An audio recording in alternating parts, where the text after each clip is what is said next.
طلوع اسلام۔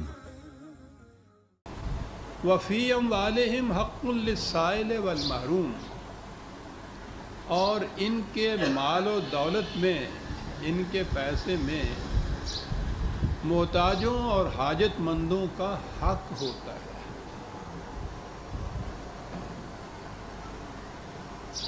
بڑی عام فہم سی آیت ہے، وہ نظر آتا ہے کہ ٹھیک ہے، دولت مندوں سے کہا گیا ہے کہ وہ ان محتاجوں، غریبوں، مفلسوں، ناداروں کی مدد کیا کریں، لیکن یہ اتنی اہم آیت ہے اور اس سے قرآن کی اتنی تحریف کی گئی، نظام الٹ کر رکھ دیا گیا کہ ہم اسی مجھار میں اب تک پھنسے ہوئے چلے آ رہے ہیں۔ بظاہر آپ دیکھیں گے کہ اس آیت میں تو کوئی ایسی بات نظر نہیں آتی، یہی تو مقامات ہیں کہ جہاں غور کرنا پڑتا ہے انسان۔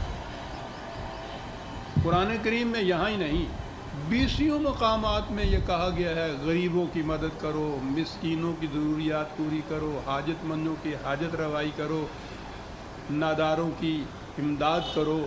تو یہ امداد، یہ ان کی ناداری کو دور کرنا، صدقہ، خیرات، زکوٰۃ، اس قسم کی چیزوں سے تھا نا، انفاق جسے کہا جاتا ہے۔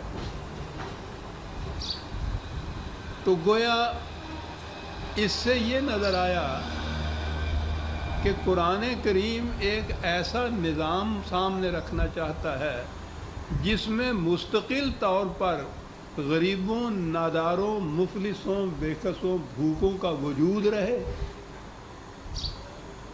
تاکہ یہ احکام جو ہیں صدقہ اور خیرات کے اور بھوکوں کی مدد کرنے پہ ان پر عمل ہو سکے۔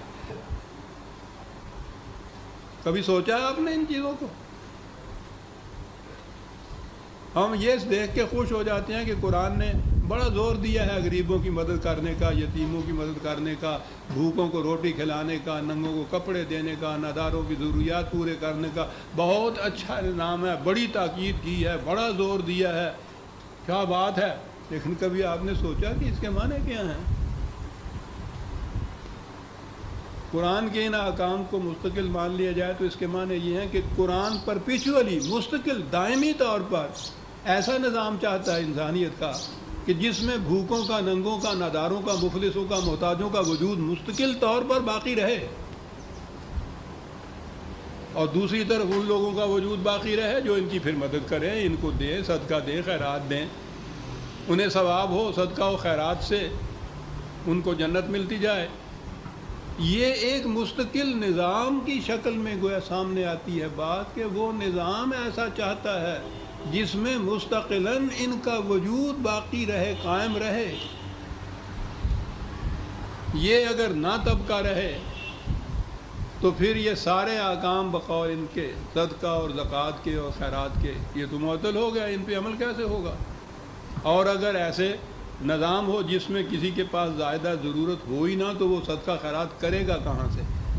لہذا اس سے یہ مستنبط ہوا کہ قرآن کے پیش نظر انسانیت کا نظام یہ ہے کہ اس میں مستقل طور پر محتاجوں اور محروموں اور ناداروں اور بھوکوں کا وجود قائم رہے، اور دوسری طرف دولت مندوں کا وجود قائم رہے جو صدقے اور خیرات سے ان کی مدد کرے۔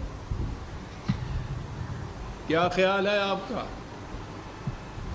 دنیا کے سامنے آپ اس نظام کو فخر کے ساتھ پیش کر سکتے ہیں؟ انسانیت کی تذلیل کی نگاہیں جھک جاتی ہیں اگر یہ تصور کیا جائے کہ ایک ایسا دین ہے خدا کا دیا ہوا کہ جس میں انسانیت کا نظام یہ پیش کیا گیا ہے۔ ہندوؤں پہ تو اعتراض ہم کرتے تھے کہ انہوں نے کہا کہ صاحب خدا نے ہی خود یہ ورن یا طبقات پیدا کر دی ہیں۔ طبقات کا لفظ میں خاص طور پہ لایا ہوں کہ آج کے دور میں یہ سمجھ میں بات آتی ہے کہ براہمن ہیں، کشتری ہیں، شودر ہیں، ویش ہیں اور شودر ہیں۔ شودر مستقل طبقہ جو ان تمام طبقوں کی خدمت کرنے کے لیے ہے، محتاجوں کے لیے محتاج ہیں، بھوکے ہیں، مسکین ہیں، ان کو پن دان سے ان کی مدد کی جائے گی۔ بھیک کے ٹکڑے ان کے بچوں کے جھولی میں ڈالے جائیں گے جیسے کتوں کو دیے جاتے ہیں، اور یہ مستقل رہے گا طبقہ. یہ نظام یہ پیدائشی ہے، برہما کا نظام ہے. اس پہ تو ہم اعتراض کرتے رہتے ہیں ہمیشہ، اور کبھی غور نہیں کرتے کہ اپنے ہاں ہم جس نظام کو پیش کر رہے ہیں وہ نظام تو بیان ہی وہی ہے کہ ایک مستقل طور پہ آپ کے ہاں طبقہ یہ موجود ہونا چاہیے. تو موجود ان کے کہنے کے مطابق موجود کس طرح سے کہ جی رزق کو خدا نے اپنے ہاتھ میں رکھا ہوا ہے، وہ جن کو غریب پیدا کرتا ہے ان کو تو غریب ہی رہنا ہے، اور اس کا نظام یہ ہے کہ وہ غریب پیدا کرتا چلا جائے گا، محتاج پیدا کرتا چلا جائے گا، اور دوسری طرف دولت مند پیدا کرتا چلا جائے گا، اور پھر ان سے کہے گا کہ تم کچھ 2-4 روٹی کے ٹکڑے ان کی جھولی میں ڈال دیا کرو. یہ خدا کا تصور آیا ہے اس قابل کہ آپ فخر سے دنیا کے سامنے خدا کا یہ تصور پیش کریں؟ ہے یہ نظام اس قابل کہ آج اگرچہ دنیا میں کیپٹلزم کا بھی بڑا زور ہے، پھر بھی ویلفیئر اسٹیٹ تک تو وہ پہنچ چکے ہوئے ہیں. وہ ایسی اسٹیٹس ہیں جہاں کوئی بھوکا نہیں ہے. آپ کے ہاں یہ ہو نہیں سکتا کہ آپ کہہ رہے ہیں کہ یہ تو خدا کا نظام ہے جو ہم پیش کر رہے ہیں. یہ چیز تھی عزیز من جو میں نے کہا تھا کہ یوں نہ گزر جایا کیجیے. پھر بات کیا ہوئی؟ قرآن میں احکام تو یہ ہیں، بھوکوں کی روٹی کا انتظام کرو، غریبوں کی مدد کرو، مخلص اداروں کی امداد کرو. خیرات کا تو خیر لفظ اس میں نہیں آیا، صدقہ ہے وہ زکوٰۃ کا آپ کہتے ہیں اسی مقصد کے لیے. انفاق کا لفظ جو ہے کہ ان کے لیے یہ خیرات کیا کرو. اس سے تو وہی بات نظر آ رہی ہے جو میں پہلے کہہ رہا تھا. اور وہ نظام تو آج کی دنیا میں بھی سرمایہ دارانہ نظام کے اندر بھی جو مملکتیں ہیں وہ بھی اس حد تک نہیں پہنچی کہ مستقل طور پر آپ نے ہاں وہ کہیں کہ ایک طبقہ محفوظ رہنا چاہیے. آپ کے ہاں خدائی نظام یہ بتایا جا رہا ہے مستقل، ابدی، غیر متبدل، آپ بدل نہیں سکتے. یہی نظام ہے اسلام کا، معاذ اللہ. پھر کیا ہے یہ بات؟ پہلی چیز تو یہی ہے کہ یہ جو آپ کہتے ہیں یہ غریب ہے، یہ مفلس ہے، وہ امیر ہے، وہ دولت مند ہے، یہ خدا کے پیدا کیے ہوئے نہیں ہیں. دولت کی غلط تقسیم سے یہ طبقات وجود میں آتے ہیں، اور وہ تقسیم انسانوں نے اپنی پیدا کی ہوئی ہے. خدا نے سامان وسائل رزق دیے، ذرائع پیداوار دیا انسانوں کی زیست کے لیے، سب کچھ سامان دیا ہے. اس نے سامان اس کا دیا ہوا ہے، تقسیم اس نے نہیں کی.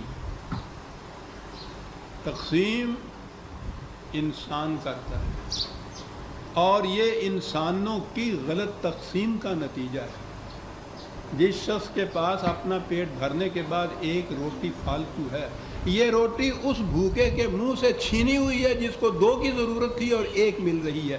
یہ روٹی آسمان سے نہیں اس کو ملتی زیادہ، اس سے چھینی ہوئی روٹی. نظام ایسا ہے کہ اسے 1 ہی ملے گی، اسے 3 ملیں گی. انسانوں کا اپنا قائم کیا ہوا نظام.